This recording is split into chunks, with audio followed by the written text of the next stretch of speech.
அனைவருக்கும் வணக்கம். சுப மாரிமுத்து, திருப்பூர்ல இருந்து. உங்களுடைய ஜாதகத்துல உங்களுக்காகவே ஒரு பரிகாரத்தை எடுத்து வச்சிருக்கேன். உங்களுக்கு நிறைய கடன் தொல்லைகள் அதிகமா இருந்தா, இந்த கடன் தொல்லையிலிருந்து வெளியிலே வர முடியலையே, என்ன பண்றது அப்படின்னு சொல்லி உங்களால தவிர்க்க முடியாம இருந்தா, கடன் அடைக்கிறதுக்கு ஒரு எளிய பரிகாரம் உங்களுக்கு நான் சொல்றேன்.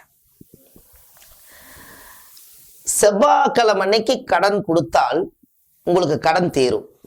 எத்தனை பேருக்கு உங்களுக்கு தெரியும்னு எனக்கு தெரியாது. 1 கோடி ரூபாய் கடனா இருந்தாலும் சரி, 1 லட்சம் ரூபாய் கடனா இருந்தாலும் சரி, 10,000 ரூபாய் கடனா இருந்தாலும் செவ்வாய்க்கிழமை அன்னைக்கு நீங்க வாங்கின கடன்ல இருந்து ஒரு 10 ரூபாய் கொண்டு போய் இந்தாங்க அந்த கடனுக்குள்ள கொஞ்சம் வச்சுக்கன்னு சொன்னீங்கன்னா, அந்த கடன் அன்னையில இருந்து உங்களுக்கு காசு கிடைக்க ஆரம்பிச்சிடும். அதுக்கப்புறம் அந்த கடன் அடைக்கிறதுக்கு உண்டான வாய்ப்புகள் நிறைய இருக்கு. அது கொடுக்கும் போதே செவ்வாய்க்கிழமை தான் நீங்க கொடுக்கணும். ஏன் செவ்வாயினால என்ன அப்படின்னு உங்களுக்கு ஒரு கேள்வி இருக்கும் அல்லவா?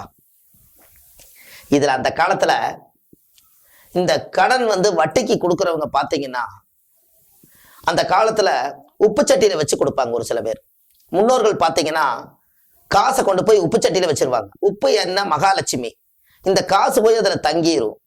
இந்த உப்பு சட்டிக்குள்ள காசை வச்சு யாரோ ஒருத்தர் நம்மளுக்கு கடன் கொடுத்துட்டாங்கன்னா வாழ்க்கையில ஆயுள் காலத்து வரைக்கும் அந்த கடனை கட்டவே முடியாது. இதுதான் உப்பு சட்டியுடைய ரகசியம். அதனாலதான் அந்த காலத்துல கோவத்துல ஏதாவது வந்துச்சுன்னா உப்பு சட்டி போட்டு உடைச்சிட்டாங்கன்னா அந்த வீட்டுல மகாலட்சுமி தங்காது, அந்த வீடு பாலடைஞ்சு ஒண்ணுமில்லாம போயிருமா.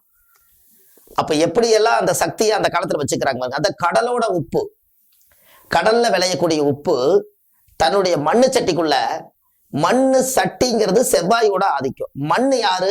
பூமிகாரகன் யாரு? செவ்வாய். இந்த செவ்வாய்க்கும் இந்த உப்புக்கும் ஒரு மிகப்பெரிய தொடர்பு இருக்குது. அதனாலதான் அந்த உப்பு சட்டிக்குள்ள காசை வச்சு அந்த காலத்துல கொடுப்பாங்களா. அதை யாராலையுமே மாற்ற முடியாது. அது அவங்களுக்கு அது ஒரு பெரிய ஒரு செயல் மாறித்தான் நடக்கும். இப்படி கொடுக்கறதுனால நம்ம இந்த கடனை அவங்க உப்பு சட்டியில வச்சு கொடுத்தாங்களாங்கிறது நம்மளுக்கு எப்படி தெரியும்? அவங்க உப்பு சட்டியில வச்சு கொடுத்தாங்களாங்கிறது நம்மளுக்கு எப்படி தெரியும்?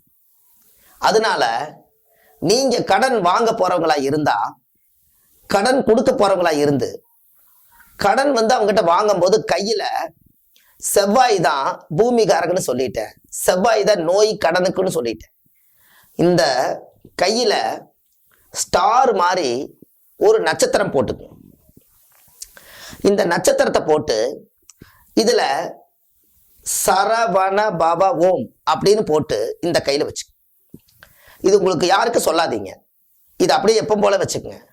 அந்த சரவண பவவோம்னு நீங்க சொல்லி போட்டு அப்புறம் போய் நீங்க கடன் வாங்குங்க. உப்பு சட்டியில வச்சுக்கிற தோஷம் இந்த கையளவுல எல்லா தோஷம் நீங்கிரும். இந்த பணம் வீட்டுக்கு போனாலும் இந்த தோஷம் பாதிக்காது. சீக்கிரமா நீங்க கடன் அடைச்சிருவீங்க. இதை செஞ்சு பாருங்க. கிட்டத்தட்ட நான் ஒரு 1000கணக்கான மக்களுக்கு இதை நான் சொல்லியிருக்கேன். ஏன்? செவ்வாய் தான் கடன், காலச்சக்கரத்துக்கு செவ்வாய் மேசம். அந்த செவ்வாய் மேசம், அதே செவ்வாய் விருச்சிகத்துல 8ஆம் இடமா வருது. 8ஆம் இடம் என்பது அவமானம். படம் கொடுக்கலைன்னா நம்மளுக்கு அவமானம் தானே. அப்ப அந்த அவமானம் வராம இருக்கிறதுக்காக சரவண பவவோம் அப்படிங்கிற ஒரு மூல மந்திரத்தை நீங்க 308 முறை சொல்லிட்டு கையில சரவண பவவோம்னு சென்டர்ல, நடு சென்டர்ல ஓம் போட்டு முருகனை தரிசனம் பண்ணிட்டு இந்த சோத்தாங்கையில அவங்ககிட்ட இருந்து நீங்க பணத்தை வாங்கினால், எவ்வளவு பணம் வாங்கினாலும் நீங்க கட்டிடுவீங்க. செவ்வாய்க்கிழமை அன்னைக்கு கடன் தீர்றதுக்கு நீங்க ஒரு 1 ரூபாயாவது அவங்களுக்கு கொண்டு போய் கொடுத்துருங்க. இது கடன்ல விஞ்ஞான ரீதியான பரிகாரம், எளிய பரிகாரம். அந்த காலத்துல கையில பேனா இல்லாத காலத்துல முன்னோர்கள் அந்த காலத்துல என்ன பண்ணிருக்காங்கன்னா, ஒரு இடத்துக்கு கடன் கொடுத்தாங்கன்னா பணம் வாங்குறதுக்கு வர சொல்லுவாங்க. இவங்க வர சொல்லிட்டாங்கன்னா, இவங்க எங்க வர சொல்றாங்களோ அந்த இடத்துல மண்ணுல நட்சத்திரம் போட்டு சரவண பவவோம்னு உள்ளுக்குள்ள போட்டு ஒரு வட்டம் போட்டு, அந்த வட்டத்துக்கு பக்கத்துல ஒரு ஓரத்துல சாமியோட மந்திரத்து மேல காலை மிதிக்காம அதுக்குள்ள நின்று அவங்க வாங்கிட்டு போவாங்க. முருகர் கீழே அந்த இடத்துல ஆசீர்வாதம் பண்றாரு. அந்த காலத்துல மணல்லையே கையில விளம்பி இதை பண்ணியிருக்காங்க முன்னோர்கள்.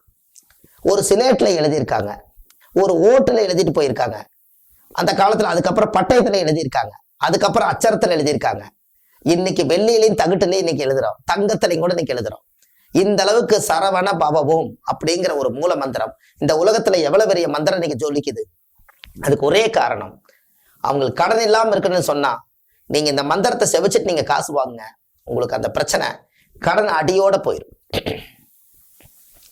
அதே போல இந்த கடன் அப்படிங்கிறது, இந்த கடன் நோய் தீர்க்கறதுக்காக நீங்க ஏதாவது ஒரு பணம் நீங்க வாங்கிட்டு வந்துட்டீங்கன்னா, ஏதாவது ஒரு காட்டுக்குள்ள போய் உங்களுக்கு பிடிச்சத, தும்பச்செடி இருக்கும், அந்த 6ஆம் இடத்த கடன், இந்த கடன் நம்மளுக்கு தீரன்னு சொல்லி தும்பச்செடி 6 செடிய வெடுக்குன்னு புடுங்கி தலையை சுத்தி, இனிமேல் எனக்கு கடனே வந்து எனக்கு ஒட்டக்கூடாதுன்னு தூக்கி போட்டு வந்துருங்க. அன்னையோட கடனோட பிடிச்ச துன்பம் அன்னையோட விலகிரு. இதெல்லாம் நீங்க செஞ்சு பாருங்க. எளிமையான பரிகாரம், காசு பணம் தேவையில்லை. நீங்களே ஒரு காடு பகுதியில் போனீங்கன்னா தும்பச்செடி வெள்ளை வெள்ளையா திருண்டு வெள்ளை பூவா இருக்கும். துன்பத்தை தீர்க்கும் துன்பச்செடி. அப்ப துன்பமே நம்மளுக்கு எங்க இருக்குது? பல கோடி பணம் இருந்தா நம்மளுக்கு துன்பமே கிடையாது. அது நிம்மதி இல்லைங்கிறது வேற. துன்பம்ங்கிறது என்ன? ஒருத்தர் கண்டு நம்ம பயப்படுறதே நம்மளுக்கு என்ன? கை நிறைய நம்ம காசு நம்ம வீட்டுல இல்லையே, கடல்ல மாட்டிக்கிறமேங்கிறத தூக்கமே வரல. அப்ப இதுதான துன்பம். இந்த துன்பம் எப்ப வந்துச்சு, துன்பம் எப்ப வந்துச்சுன்னு, கடைசியில துன்பத்துக்கு காரணமே துன்பச்செடி தான்.